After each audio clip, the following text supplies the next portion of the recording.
반갑습니다. 오늘 오는데 날씨가 너무나도 좋더라고요. 꼭 초여름 같은 날씨인 것 같습니다. 날씨가 이렇게 좋아서 그런지 모르겠지만 저한테는 오늘 이 자리에 서는 것들이 조금 부담을 좀 들었던 것 같아요.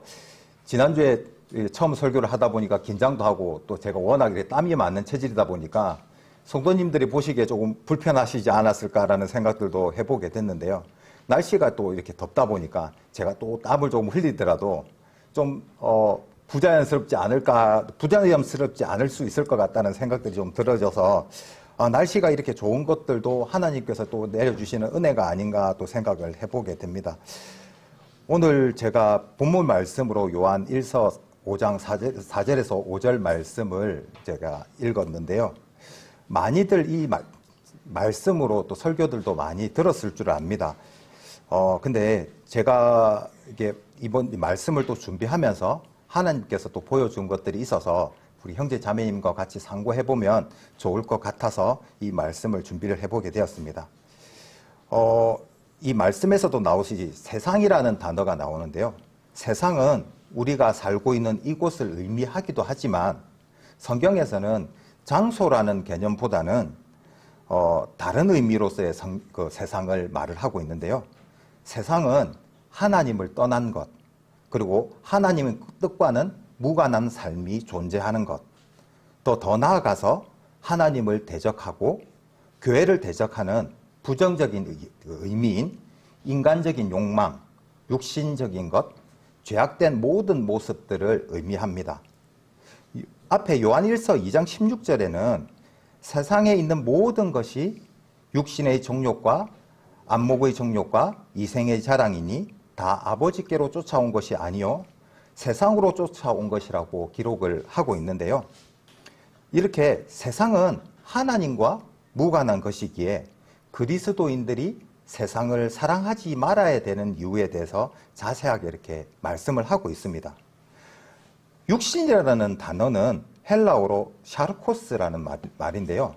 일반적으로 육신이라는 것은 신체적인 것을 의미하기도 하지만 요한일서 2장에서는 영적인 것과 대조되는 것을 이루는 악한 욕망의 근원을 말하는 것인데요.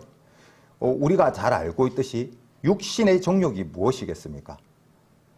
타락한 사람의 그 본성으로 하나님을 대적하고 자기 만족을 추구하는 자세를 의미하는 것입니다. 안목의 정욕은 무엇이겠습니까?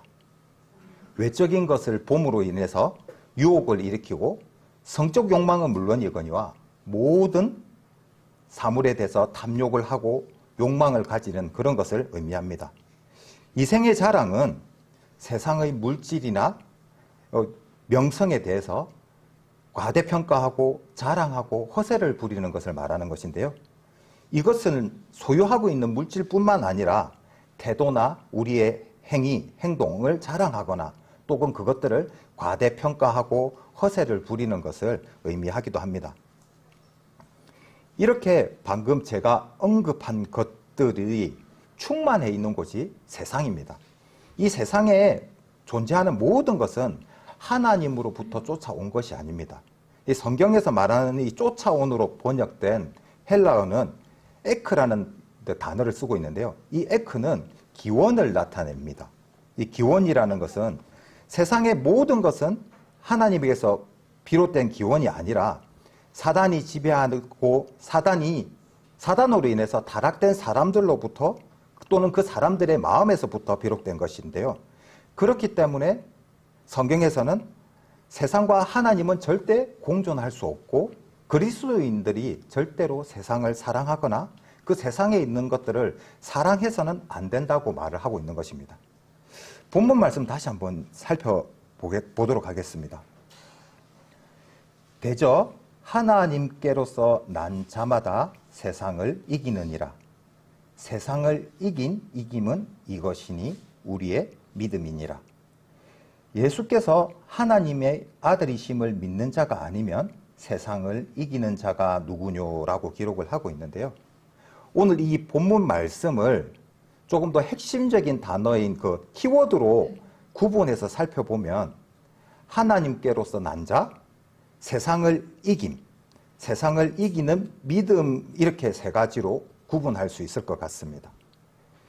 이 키워드를 가지고 순서대로 나열해서 이해를 해보면 하나님께로서 난 자는 세상을 이기는 믿음을 가지고 있다라고 이해할 수 있을 텐데요. 이 순서를 바꿔서 다르게 이제 이해를 하려고 해보면 믿음으로 세상을 이긴 자가 하나님께로서 난 자라고도 이해할 수 있습니다. 이것은 세상을 믿음으로 이겼는가 또는 그 믿음으로 승리를 경험했는가, 우리가 머리로만 이해하고 있는 것이 아니라 실제적으로 이렇게 삶에 적용하고 있는가, 결과론적인 부분을 말하는 것인데요. 그렇기 때문에 하나님께로서 난 자가 누구인지, 세상을 이긴 이김은 무엇인지, 세상을 이기는 믿음이 무엇인지를 분명하게 알고 있고 그것을 이해한다는 것은 매우 중요한 일이 되어버린 것인데요. 바로 위에 요한일서 5장 1절에 이렇게 기록을 하고 있습니다. 하나님께로서 난 자가 누구인지를 기록을 하고 있는데요. 예수께서 그리스도이심을 믿는 자마다 하나님께로서 난 자니 또한 내신 이를 사랑하는 자마다 그에게서 난 자를 사랑하느니라 라고 기록을 하고 있습니다. 그리스도는 기름 부은 자, 구세주, 구원을 해주시는 분을 의미하지 않습니까? 예수께서 그리스도이심을 믿는 자마다 이라고 되어 있는데 여기서 믿는 자에 해당하는 헬라어는 퓨스톤이라는 단어를 사용하고 있는데요. 이 단어는 현재형으로 쓰여졌고 하나님께로서 난 자라에 해당하는 이 난 자는 헬라어로 게겐네타이라는 이렇게 용어를 쓰는데 이것은 완료형으로 쓰여졌기 때문에 하나님께로서 난 것이 먼저고 믿음이 다음입니다.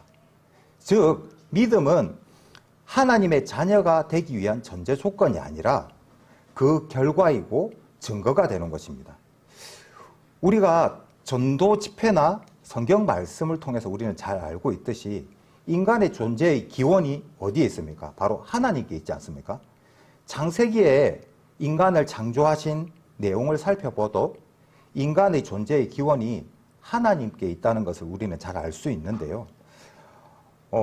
그렇다면 인간인 모두가 다 하나님께로서 난 자이겠습니까? 그렇지는 않거든요. 인간의 존재의 기원이 하나님께 있다고 해서 성경에서 말하는 이 하나님께로 난 자가 모든 사람이 하나님께로서 난 자라고 이렇게 성경은 방금 구절에서 얘기하는 것은 아니거든요. 믿음은 예수께서 구약 성경에 이미 예언된 대로 메시아임을 인정하는 것이 바로 믿음인데요. 이 믿음이 바로 우리가 가지고 있는 믿음입니다.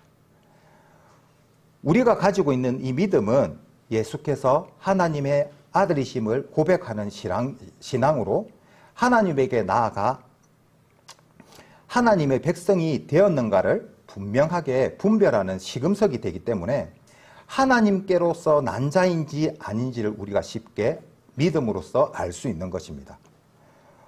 본문 말씀 다시 한번 볼까요? 요한일서 5장 4절 말씀에 대저 하나님께로서 난 자마다 세상을 이기느니라.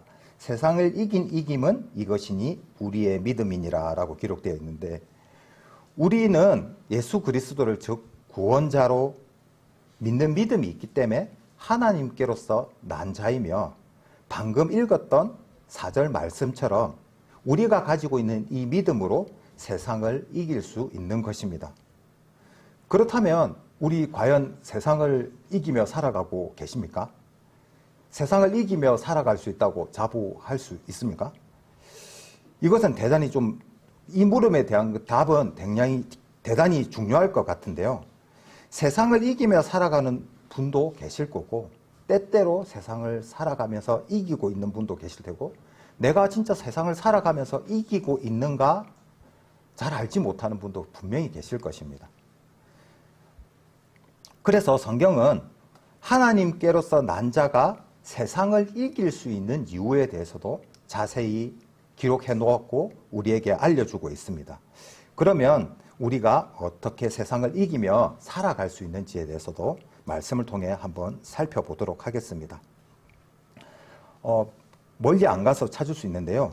요한일서 5장 18절에서 20절 말씀을 다 함께 보도록 하겠습니다. 요한일서 5장 18절에서 20절까지 말씀입니다. 하나님께로서 난 자마다 범죄치 아니하는 줄을 우리가 아노라. 하나님께로서 나신 자가 저를 지키심에 악한 자가 저를 만지지도 못하느니라. 또 아는 것은 우리는 하나님께 속하고 온 세상은 악한 자 안에 처한 것이며, 또 아는 것은 하나님의 아들이 이르러 우리에게 지각을 주사 우리로 참된 자를 알게 하신 것과, 또한 우리가 참된 자 곧 그의 아들 예수 그리스도 안에 있는 이것이니 그는 참 하나님이시요 영생이시라. 아멘. 하나님께로서 난 자마다 범죄치 않는다라고 기록을 하고 있는데, 이것은 단순히 우리가 어떤 죄를 짓지 않고 거룩하게 살아간다는 것만을 의미하는 것은 아닙니다. 하나님을 저버리지 않고 세상에 속한 사람처럼 살지 않는 것을 말하는 것입니다. 하나님께로서 난 자가 우리를 지키신다라고 기록을 하고 있는데요.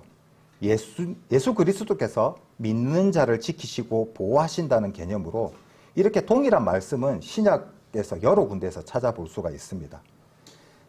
세상은 하나님을 대적하는 사단 마귀 세력 안에 있는 것을 의미합니다. 예수님이 우리를 보호하시면 사단 마귀는 아무리 강할지라도 우리를 어떻게 할 수도 없고, 약한 자를 만지지도 못할 만큼 저희를 보호하고 지키고 계십니다. 하나님이 우리를 보호해 주시고 지키시고 힘이 되어 주시기 때문에 우리는 세상을 이길 수 있게 되는 것입니다. 앞으로 좀 넘겨서 요한일서 2장 말씀도 한번 살펴보도록 하겠습니다. 요한일서 2장 13절에서 14절 말씀입니다.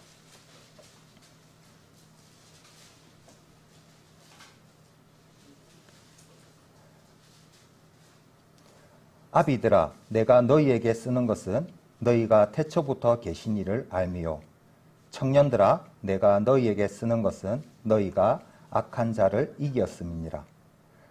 아이들아, 내가 너희에게 쓴 것은 너희가 아버지를 알았으며, 아비들아, 내가 너희에게 쓴 것은 너희가 태초부터 계신 이를 알았으며, 청년들아, 내가 너희에게 쓴 것은 너희가 강하고 하나님의 말씀이 너희 속에 거하시고 너희가 흉악한 자를 이겼음이라. 아멘.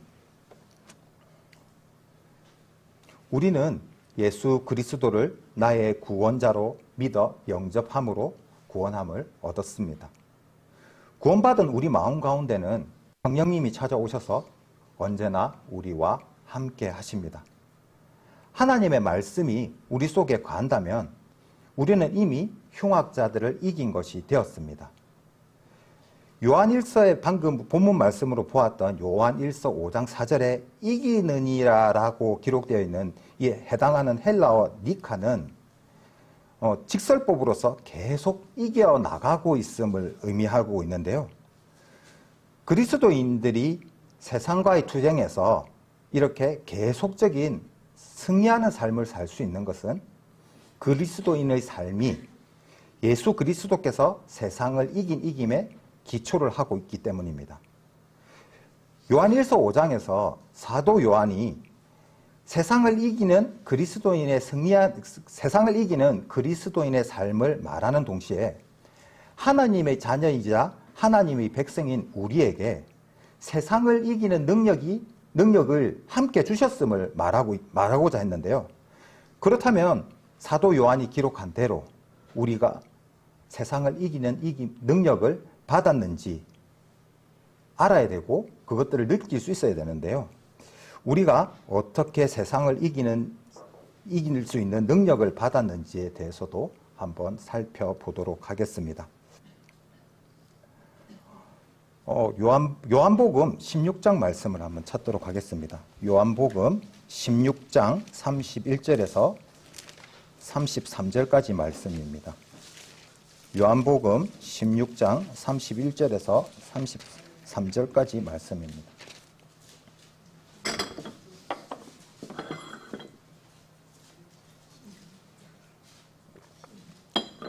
요한복음 16장 31절에서 33절까지 말씀입니다. 예수께서 대답하시되 이제는 너희가 믿느냐?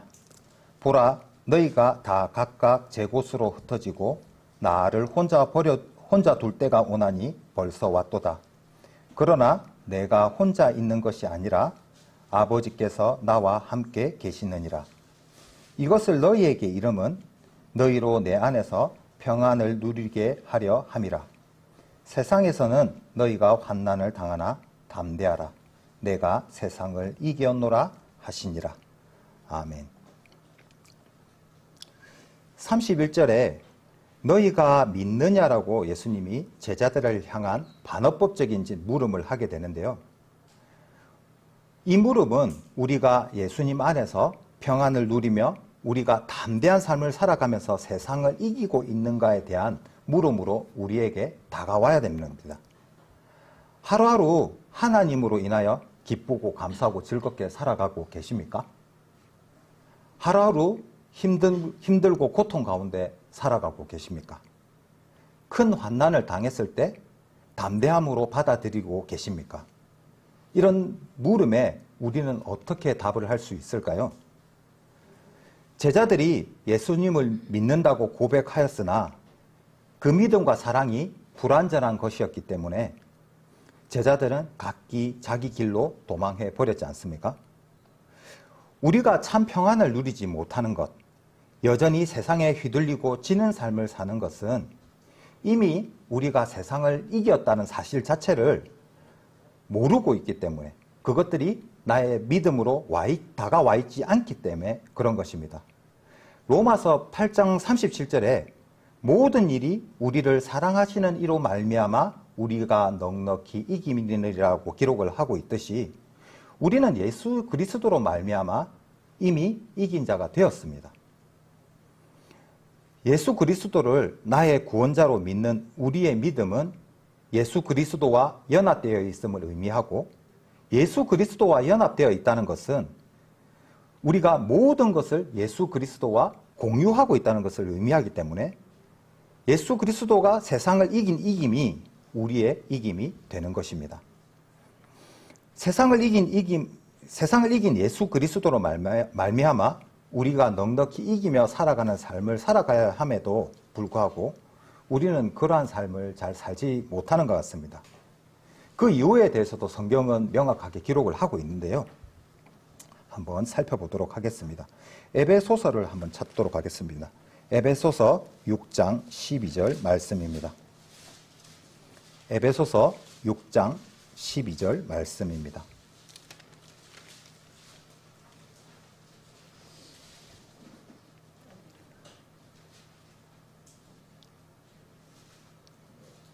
우리의 씨름은 혈과 육에 대한 것이 아니요 정사와 권세와 이 어둠의 세상 주관자들과 세상에 있는 악의 영들에게 대함이라. 아멘. 우리는 나에게 직면한 시련이나 또는 어려움을 만났을 때 때때로 사탄 마귀에게 시험을 받는다고 말을 합니다. 그런데 엄밀히 말하면 그것은 사탄 마귀가 우리에게 주는 것이 아니라 내 안에 있는 죄악된 본성이 다시 살아나서 우리를 시험에 넘어뜨리게 하는 것이기 때문에 이것은 사탄 마귀가 주는 것이 아니라 나 자신의 문제가 되는 것입니다. 사탄 마귀는 우리 개개인이 가지고 있는 가장 나약한 부분을 물고 늘어지기 때문인데요. 하나님의 진리의 말씀을 깨닫지 못한 영혼이라면 모를까?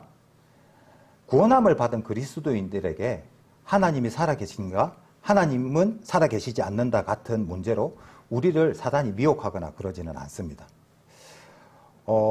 한 가지 질문을 드려보겠습니다. 천국과 지옥이 있는 것은 잘 알고 계실 것입니다. 천국과 지옥 두 곳 중에 한 곳만 선택을 해서 갈 수 있다면 어느 쪽으로 선택해 가시겠습니까? 천국 선택해 가시겠습니까? 지옥 선택해 가시겠습니까? 그럼 다시 한번 물어보겠습니다.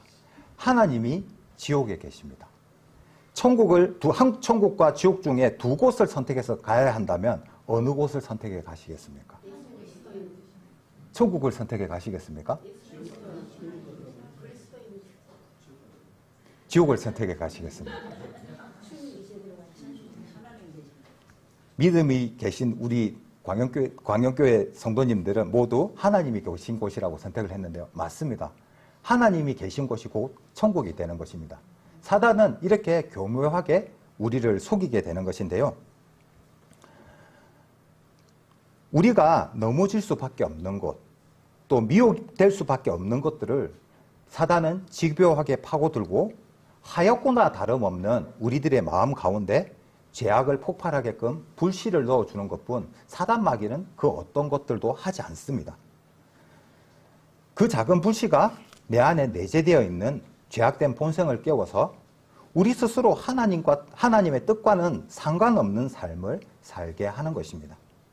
이것은 뱀이 하와를 미혹해서 선악을 알게 하는 나무의 열매를 먹게 했던 것과 동일한 수법입니다.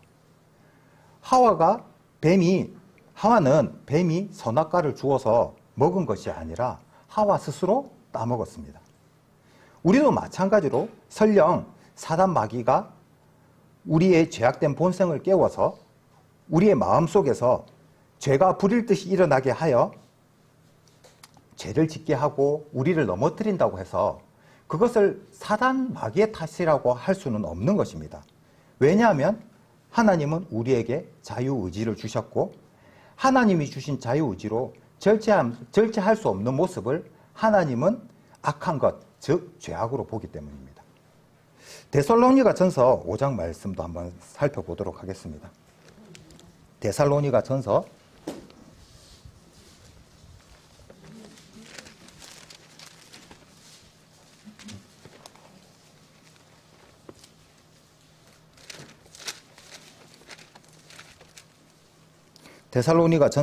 5장 5절 6절 말씀입니다.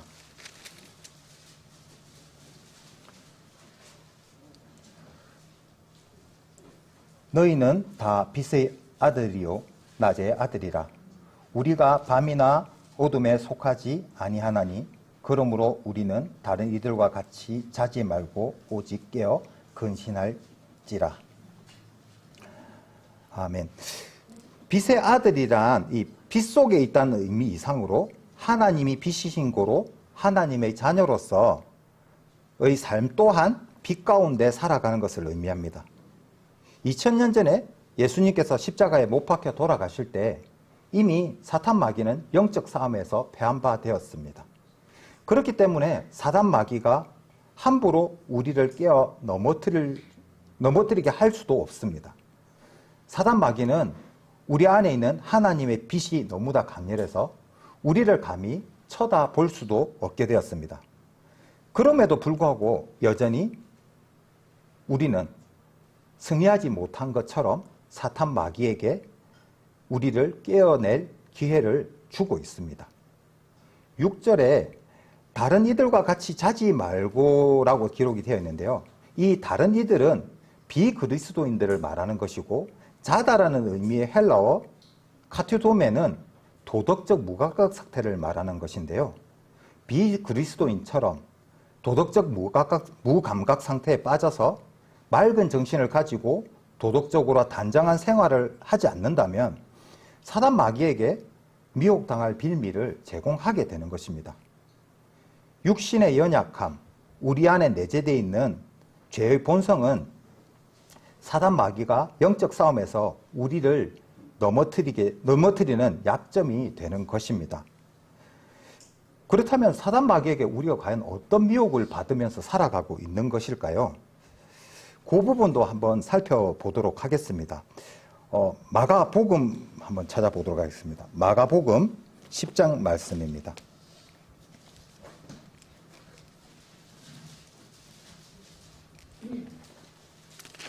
마가복음 10장 17절에서 22절까지 말씀입니다.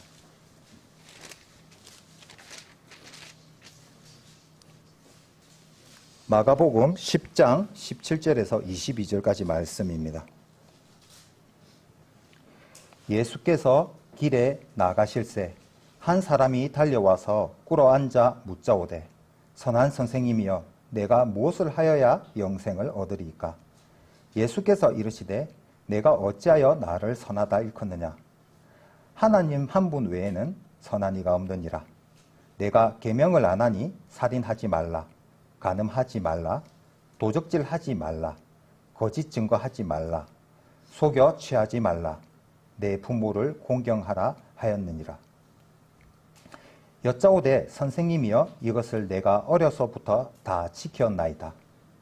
예수께서 그를 보시고 사랑하사 가라사대 내가 오히려 한 가지 부족한 것이 있으니 가서 내 있는 것을 다 팔아 가난한 자들을 주라. 그리하면 하늘에서 보화가 내게 있으리라. 그리고 와서 나를 쫓으라 하시니 그 사람은 재물이 많은 고로 이 말씀을 인하여 슬픈 기색을 띠고 근심하며 가니라. 아멘.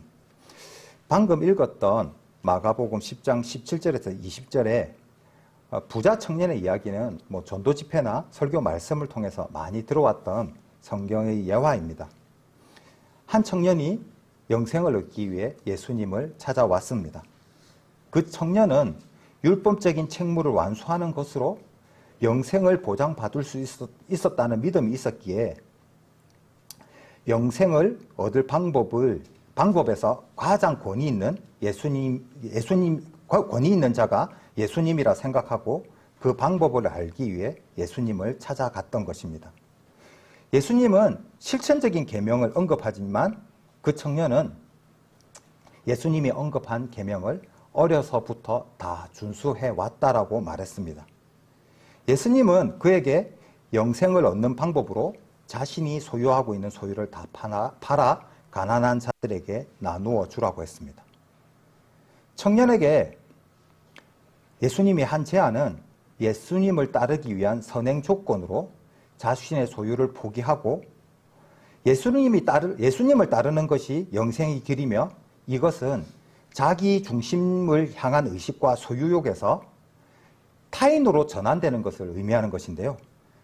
그 청년은 영생에 대한 희망과 기대를 가지고 있었지만 예수님의 제안이 그에게는 최대의 걸림돌이 되었고 크게 실망하고 슬픈 기색을 하며 근심하며 돌아갔습니다. 혹시 세상 것을 놓지 못해서 승리하는 삶을 살지 못하는 형제 자매님이 계십니까? 부자 청년이 재물이 많아 근심하고 갔던 것처럼 죄악으로 가득한 이 세상에서 영원히 살 것처럼 이 세상에 미련이 남아 슬픈 기색을 하고 근심하며 돌아가는 그 청년의 모습이 우리 안에 있는 것은 아닌지 생각을 해봐야 됩니다. 우리의 마음을 세상에 매여 있게 하는 것은 여러 가지가 있습니다. 그 중에 먹고 사는 문제, 생활의 염려는 우리를 너무나 쉽게 무너뜨릴 수 있는 요소가 되고 있습니다. 누가복음 한번 찾아보도록 하겠습니다. 누가복음 12장 29절에서 31절까지 말씀입니다. 누가복음 12장 29절에서 31절까지 말씀입니다.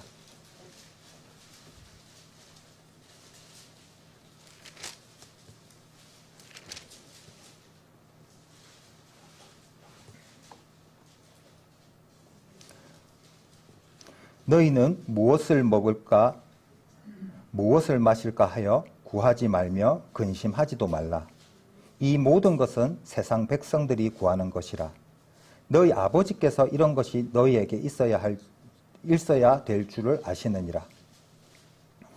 오직 너희는 그의 나라를 구하라. 그리하면 이런 것을 너희에게 더하시리라. 아멘. 먹고 사는 문제, 생활에 대한 염려로 여전히 승리하는 삶을 살지 못한다면 믿음이 없는 것입니다. 25절에 보면 너희 중에 누가 염려함으로 그 키를 한 자나 더할 수 있느냐라고 성경에 기록되어 있는데요.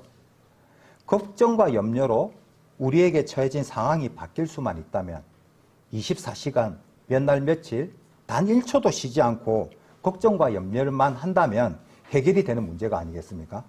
하지만 그렇게 한다고 해서 우리에게 처해지는 상황이 크게 달라지지는 않습니다.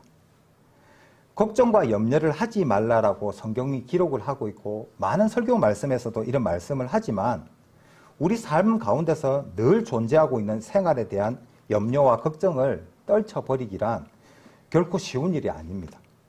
하지만 말씀에 의지하여 믿음을 가진다면 그 약속의 말씀대로 하나님께서 성취해 간다는 사실을 우리는 직접 경험할 수 있습니다. 예전에 제가 부산에서 생활할 때인데요. 자매가 아파서 잘 다니던 회사를 관둬야 될 때가 있었습니다. 그 회사만 관두는 것이 아니라 부산에서 생활하고 있던 터전을 남원으로 옮겨야 되는 이제 결정을 할 때가 있었는데요.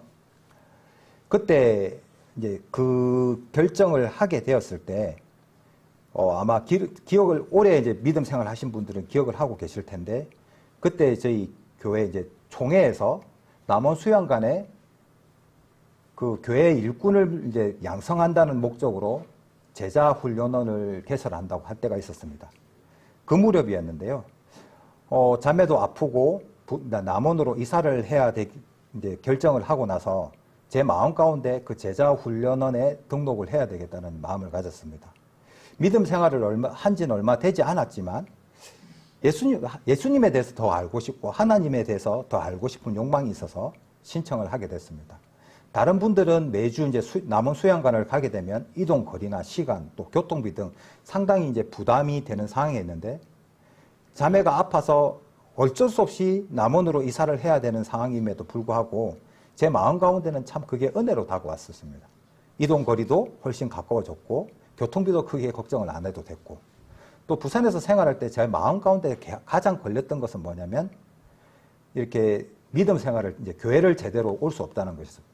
수요일 날 교회 예배를 참석하려고 하면 퇴근 시간에 바로 칼퇴근을 해서 교회를 가도 거의 예배 시간에 빠듯하게 들어갈 정도로 되게 이제 교통이 조금 부산에는 교통이 좀 이렇게 많이 막히고 하다 보니까 그래서 사실 수요일 목장 모임도 잘 가지 못하는 그런 때였기 때문에 남원으로 이사를 하면 이제 교회랑 집도 가깝고 해서 여러모로 좋겠다는 생각들이 들어져서 자매가 아프고 생활 터전을 이사를 해야 되는 그런 걱정보다는 남원에서 제자 훈련원에 다니고 믿음 생활을 할 거에 대한 기대가 더 컸었습니다. 그런데 이제 이사를 준비를 하고 집을 알아보고 이사를 준비하면서 이사 날짜가 결정이 됐는데 한 10개월이라는 시간들이 필요를 하더라고요. 10개월 동안 이제 일을 못 했는데 제가 회사를 관두면서 생각을 하지 않았던 것이 하나 있었습니다. 그게 바로 먹고 사는 문제였습니다. 일을 관두고 한 달, 두 달 생활을 하다 보니까 받아왔던 이제 회사를 관두면서 받았던 퇴직금이며 실업급여며 이제 바닥을 보이기 시작하는 것이었습니다. 마음 가운데 그런 생활의 염려와 걱정들이 쌓여갔습니다. 그때 저에게 보여진 이 말씀이 방금 읽었던 말씀인데요. 이렇게 마태복음에도 이제 동일한 말씀이 있지 않습니까? 먼저 그의 나라와 그의 의를 구하면 그 모든 것들을 다 하신다는 약속의 말씀을 두시고 그 앞에는 공중에 나는 새들도 들에 있는 풀들도 하나님께서 먹고 입히신다는 말씀이었죠. 그 말씀이 이제 들어와서 몇 날 며칠을 그 말씀들을 계속 묵상하고 읽었던 것 같습니다. 근데 상황은 결코 나아지지 않았습니다. 한음 수 없이 이제 자매와 다시 이제 얘기를 해서 그럼 일자리를 그냥 알아보고 이사를 하겠다는 것들을 다시 계획을 이제 수정하자라고 이제 서로 이제 상의를 하고 이제 직장을 알아보게 되었습니다. 기존에 다니던 회사에서 알게 된 분이 좋은 직장을 한 군데를 소개해 주셔서 거기에 이제 서류를 넣었고 서류가 합격이 돼서 이제 면접을 보러 갔습니다. 제가 예전에 지금은 이제 그 일을 비슷한 직종의 일을 하지만 예전에는 제가 배 설계를 하는 일을 했었는데요. 되게 좋은 조건의 회사였고 이제 거기서 제가 이제 설계하던 거에 대한 것들 이제 면접으로 그런 업무에 대한 면접들을 이제 보게 됐습니다. 거기서도 자기들이 원하는 사람이 왔다라고 이제 면접관들도 되게 좋아했고 제가 그 회사에 취직이 될 것 같았습니다. 면접을 마치고 나오는데 그 면접관 한 분이 저에게 묻더라고요. 술을 좀 마시냐는 것이었습니다. 제가 술을 마시지 않는다라고 했더니만 다시 앉아보라고 했습니다. 그러면서 이제 술에 관한 얘기를 하는 겁니다. 직장 생활을 하기 위해서는 술이 사람의 유대관계를 해주는데 그게 얼마나 중요한지 아냐부터 해서 왜 술을 안 마시는지 저에게 그 술에 관한 것들을 꼬치꼬치 캐묻는 것이었습니다. 근데 제가 믿음 생활 한 지 얼마 되지 않았다고 했지 않습니까? 그전에도 저도 술을 마셨었거든요. 마시려고 하면 언제든지 마실 수 있지만 그 순간에 저에게 들어지는 마음이 뭐였냐면 술을 마시지 않아야 되겠다는 것이었습니다. 그래서 저는 술을 마시지 않는다고 하니까 그 면접관이 그러더라고요. 자기 작은아버지도 교회 장로관데 술 다 마시는데 도대체 무슨 교회를 다니길래 술을 안 마시냐 하더라고요. 그래서 제가 이제 그분은 그분의 믿음이고 제 믿음에는 그 술을 마시지 않는 것이 옳은 그리스도인의 모습이다라고 얘기를 했는데 조금 그 부분에서 조금 별로 좋게 안 봤던 것 같아요. 근데 저는 그래서 그 회사에 들어가지를 못했습니다. 근데 그 면접을 보고 나와서 집에 가는 차 안에서 제 자신이 얼마나 뿌듯했고 대견했는지 모릅니다. 그 작은 믿음으로 내가 가지고 있던 그 믿음에 대한 소신들을 이렇게 유혹에서 이겨냈다는 생각들 때문에 되게 그게 제 스스로가 대견했고 또 감사했었습니다.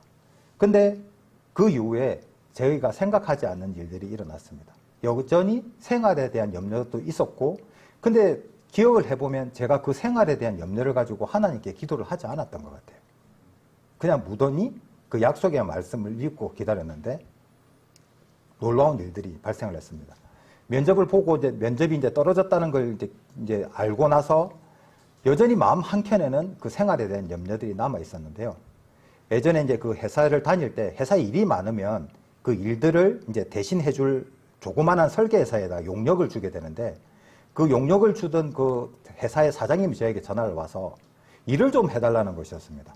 그래서 제가 자매도 아프고 아이들도 케어를 해서 사실상 출근을 할 수 없어서 회사를 간뒀다. 그런데 가서 일을 해줄 수가 없다고 하니까 집에서 그냥 일을 좀 해달라는 것이었습니다.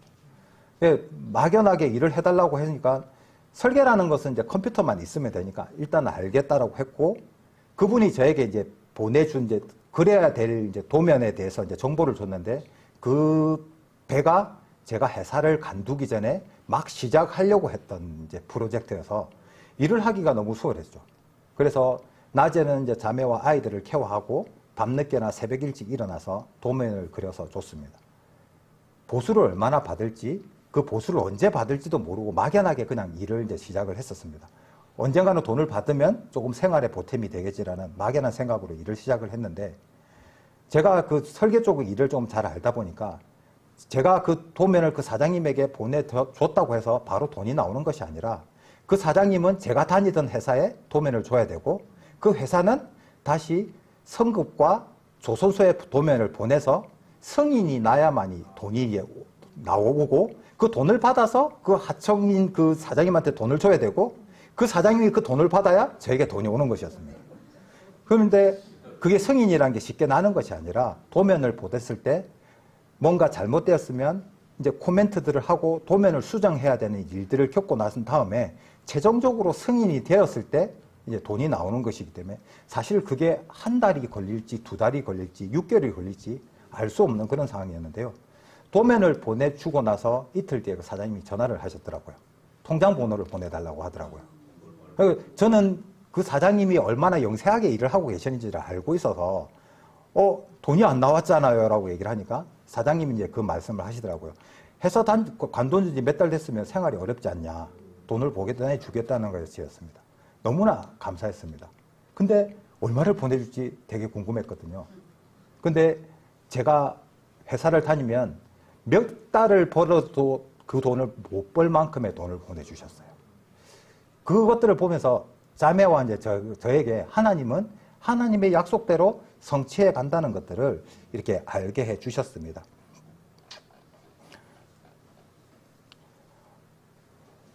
아마 제가 이렇게 간증을 드린 것들을 분명히 우리 형제 자매님들도 한 번씩은 또는 여러 번 아마 경험을 하셨을 겁니다. 혹시 이런 거 경험 못 하신 형제 자매님 계십니까? 너무 서운해하지 마십시오. 곧 하나님의 놀라운 은혜가 그 형제 자매님의 삶에 임하실 것입니다. 이런 놀라운 일들이 하나님의 말씀을 믿는 것으로 시작이 되는 것인데요. 우리에게 요구되는 믿음과 그 크기가 있습니다. 그거에 대해서 한번 살펴보도록 하겠습니다. 마태복음 17장 말씀입니다. 마태복음 17장 20절 말씀입니다.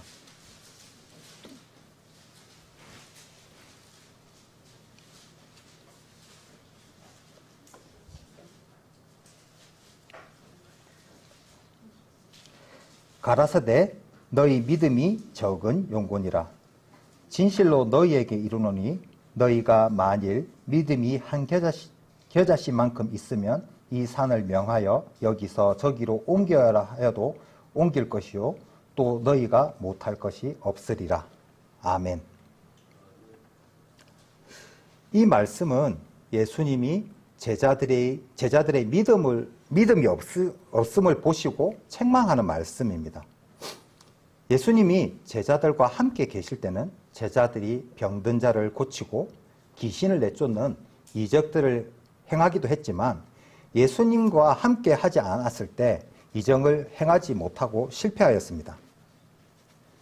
이것은 이적을 행할 수 있는 믿음이 제자들 자신의 능력이 아니라 전적으로 하나님께서 주시는 것이며 자신의 믿음에 관계가 있다는 것을 가르쳐 주신 말씀입니다.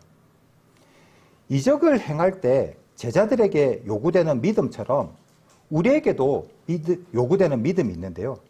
이 우리에게 요구되는 믿음, 이 믿음의 크기는 겨자씨만한 믿음입니다.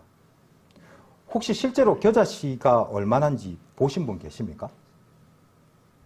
잘 못 보셨죠, 겨자씨가 얼마나인지. 겨자씨는 자로 재면 1mm 정도 아주 작은 크기고 참깨로 비율하자면 참깨의 한 3분의 1 정도밖에 되지 않는 아주 작은 씨앗입니다. 성경은 우리에게 겨자씨만한 믿음을 요구하는데 우리에게 이 작은 겨자씨만한 믿음이 있기나 할까요? 저는 겨자씨의 비유의 말씀을 들을 때면 어떤 목사님과 자매님의 교제 이야기가 생각이 납니다. 이 동일한 말씀으로 목사님이 이렇게 그 주일날 설교를 했던 것 같아요. 주일 예배가 끝나고 한 자매님이 목사님과 교제를 하게 되었는데요. 그 자매님이 조심스럽게 목사님에게 물어봤습니다. 목사님은 겨자씨만한 믿음이 있으세요? 라고 이제 질문을 하게 됐죠. 그 자매의 질문에 목사님이 좀 당황스러웠겠죠. 그래도 내가 명색이 목사인데 겨자씨만한 믿음이 있냐라니 라고 당황스러웠지만 그래도 불쾌하게 표현을 내색은 할 수 없어서 당연히 그거보다 훨씬 더 큰 믿음이 있다라고 대답을 했다고 합니다. 그런데 목사님의 그 대답을 들은 자매님이 이렇게 말했다고 합니다. 한국에는 수많은 교회가 있습니다. 그 수많은 교회는 하나님을 위해 자신의 삶을 드리고 그 목사님들의 믿음이 둘째가라면 서러울 만큼 믿음도 가지고 계시고 그 목사님 밑에서 말씀을 듣고 믿음 생활을 하는 그 성도들 또한 신실한 믿음을 가지고 있을 것입니다. 그런데 어째서 대한민국의 곳곳에 그렇게 많은 터널이 뚫려 있는지 겨자씨만한 믿음이 있으면 산도 옮긴다고 하는데 막대한 건설 비용을 들여서 터널을 뚫고 하는 걸 보면 겨자씨만한 믿음도 없는 것 같습니다라고 얘기를 했다고 합니다. 제가 저희 집에서 교회까지 오는데 고속도로를 운전해 오면 총 9개의 터널을 지나게 됩니다.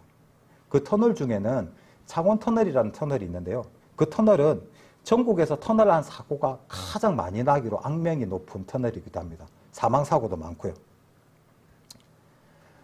말씀대로 진짜 겨자씨만한 믿음이 있으면 산을 옮겨서 굳이 터널을 뚫을 필요도 없고 그 터널 안 사고로 인해서 무고한 생명이 죽는 일도 없을 텐데 아직까지 산을 옮겼다거나 그런 기적이 일어났다는 놀라운 우리가 뉴스를 접했거나 그런 일을 본 적이 없기 때문에 그 목사님에게 겨자씨만한 믿음이 있냐라고 그 물음을 했던 자매님의 질문처럼 우리 안에 과연 그 겨자씨만한 믿음이 있는가 생각을 해봐야 될 필요가 있다는 생각을 해보게 되었습니다. 마태복음 조금만 넘겨서 마태복음 21장 말씀을 한번 찾아보도록 하겠습니다. 마태복음 21장 28절에서 31절 말씀입니다. 마태복음 21장 28절에서 31절 말씀입니다. 그러나 너희 생각에는 어떠하뇨? 한 사람이 두 아들이 있는데 맏아들에게 가서 이르되 예, 오늘 포도원에 가서 일하라 하니 대답하여 가로되 아버지여 가겠소이다 하더니 가지 아니하고 둘째 아들에게 가서 또 이같이 말하니 대답하여 가로되 실소이다 하더니 그 후에 뉘우치고 갔으니 그 둘 중 누가 아비의 뜻대로 하였느뇨? 가로되 둘째 아들이니이다. 예수께서 저희에게 이르시되 내가 진실로 너희에게 이르노니 세리들과 창기들이 너희보다 먼저 하나님의 나라에 들어가리라. 아멘. 이 말씀을 통해서 믿음은 머리로만 이해하는 것이 아니라 하나님의 뜻을 쫓아 움직이는 것이라는 것을 알 수 있습니다. 맏아들은 율법과 의를 강조하면서 예수님의 가르침과 건의를 부인했던 유대를, 둘째 아들은 스스로 죄인임을 알고 제사함을 얻기 위해 예수님께로 나온 세리와 창기를 상징합니다. 맏아들의 아버지에게 가겠소이다라고 대답을 했는데요. 그 대답은 아버지에 대한 존경과 순종하는 마음이 내포되어 있었고 확신과 자발적인 의미를 담고 있는데요. 아버지의 부르심이 있자 기다렸다는 듯이 즉시 응답을 했지만 사실상 복종할 생각이나 이에 대해 뉘우칠 마음의 변화는 없었습니다. 이 모습은 성전 안에서 하나님의 뜻을 따르겠다고 맹세하면서도 성전 밖에서는 그 맹세를 이행하지 않았던 서기관과 바리새인들의 위선적인 생활상을 보여주는 것입니다. 이에 반해서 둘째 아들의 실소이다라는 대답은 아버지 면전에서 그 명령을 단호히 거절하는 표현으로 하나님 앞에서 공공연한 죄를 짓는 것을 상징하는 의미를 담고 있는데요. 하지만 자신의 잘못을 뉘우치고 거기서 끝나지 않고 아버지의 명령에 순종을 했었습니다.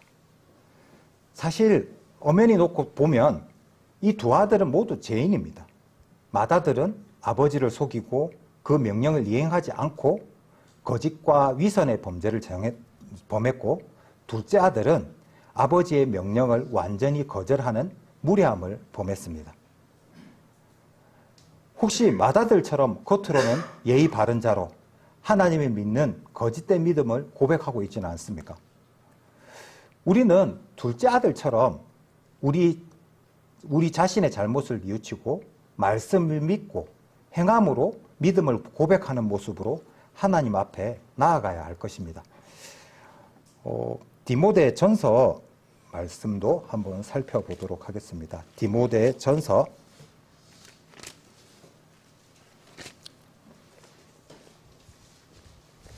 4장 7절 8절 말씀입니다. 디모데 전서 4장 7절 8절 말씀입니다. 망령되고 허탄한 신화를 버리고 오직 경건에 이르기를 연습하라. 육체의 연습은 약간의 유익이 있으나 경건은 범사에 유익하니 금생과 내생에 약속이 있느니라. 아멘. 디모데는 디모데전서 4장을 통해서 그리스도의 선한 일꾼이 되기 위해 해야 할 일이 있다고 말했는데요. 그것은 바로 경건에 이르기를 연습하라는 것입니다. 경건이라고 하는 것은 하나님의 말씀대로 살아가는 삶, 즉 실천적인 신앙의 모습으로 하나님의 말씀대로 살기 위해 노력하는 것이 경건하고 거룩한 삶이라고 말을 할 수 있습니다. 하지만 우리가 잘 알고 있고 우리가 느끼고 있듯이 하나님의 말씀대로 살아간다는 게 결코 쉬운 일이 아니지 않습니까? 하나님의 말씀대로 살아가는 삶이란 결코 쉬운 것이 아니기 때문에 우리는 무단히 연습하고 노력해야 하는 것입니다. 이 말씀에서 육체 연습이라고 되어 있는데요. 이 육체 연습은 고대의 운동 경기를 하는 그 경기자들이 경기에 나서기 위해서 부지런히 훈련을 하는 모습을 연상시키는 말인데요. 이것은 단순히 육체를 단련하고 운동하는 것뿐만이 아니라 우리 그리스도인에게는 신앙적인 행위, 즉 기도하고 실천적인 태도를 가지는 모든 것을 포함하는 말입니다. 때때로 연약한 육신을, 나약한 우리의 믿음을 탓하고 또는 포기하고 세상과의 싸움에서 진 패잔병 마냥 그 자리에서 우리 주저앉아 울고 있는 우리의 모습이 있지는 않습니까? 그리스도인들이 걸어가야 되는 이 신앙의 길이라는 것은 경건에 이르도록 무단히 연습을 거듭해야 하는 것인데요. 그 경건에 이르도록 연습하는 그 길조차도 멀고도 험한 길입니다. 하지만 우리가 분명하게 알아야 될 것은 그 길을 걸어갈 수 있도록 우리는 그 능력을 부여받았고 우리는 세상과의 싸움에서 승리할 수 있는 능력을 가진 자라는 사실입니다. 마가복음 한번 말씀을 다시 한번 찾아보도록 하겠습니다. 마가복음 11장 말씀입니다.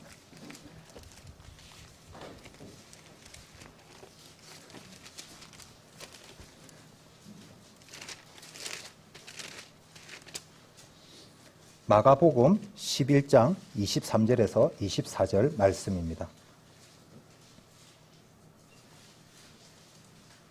마가복음 11장 23절에서 24절 말씀입니다.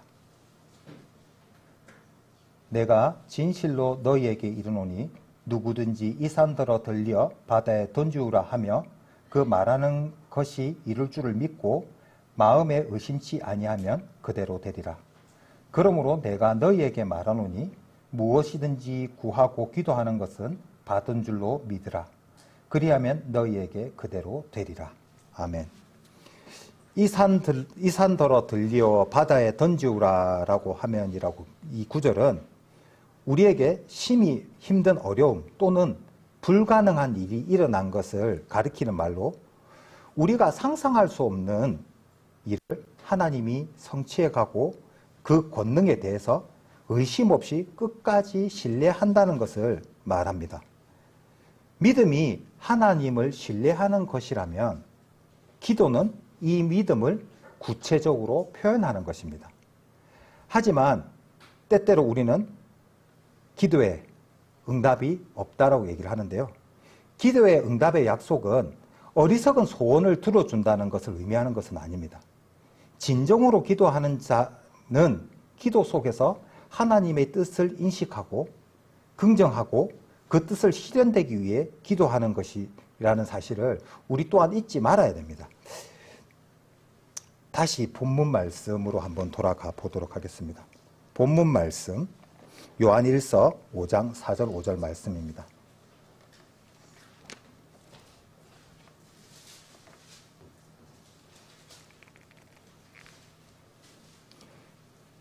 요한일서 4장 4절 5절 말씀입니다. 대저 하나님께로서 난 자마다 세상을 이기느니라. 세상을 이긴 이김은 이것이니 우리의 믿음이니라.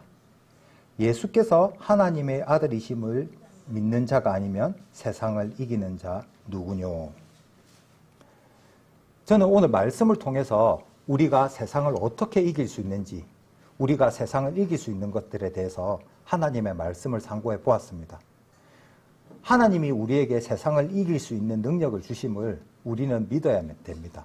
그 믿음을 가진 자, 그 믿음을 가진 자는 성경에서도 말했듯이 하나님께로서 난 자입니다.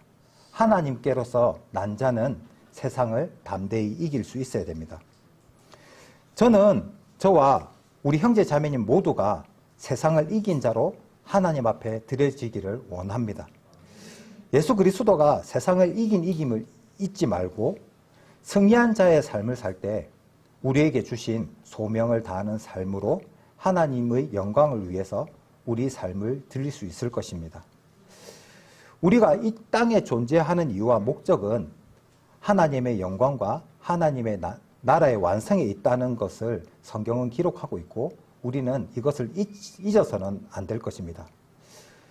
때때로 세상이 우리의 육신의 연약함을 공격해서 우리를 괴롭히고 넘어뜨리려고 하더라도 우리에게 무한한 힘을 공급해 주시는 예수 그리스도를 덧입고 세상과 싸움에서 당당히 맞서 싸워 이겨야 할 것입니다. 그런 능력을 우리는 이미 받았고 그 능력이 나를 통해서 나온다는 사실을 우리가 믿고 그 말씀에 의지한다면 우리는 언제나 세상으로부터 승리할 수 있습니다. 성경은 지금 이 시대를 마지막 때라고 말을 하지 않습니까? 마지막 때에 합당한 자, 그 마지막 때에 합당한 믿음이 바로 이런 믿음이 아닐까 생각을 해보게 되는데요. 예수 그리스도, 즉 예수님이 우리에게 주시는 그 말씀의 능력, 힘으로 말미암아 우리가 넉넉히 이기며 살아갈 수 있는 우리 광명교회 형제 자매님이 되기를 주님의 이름으로 축원합니다.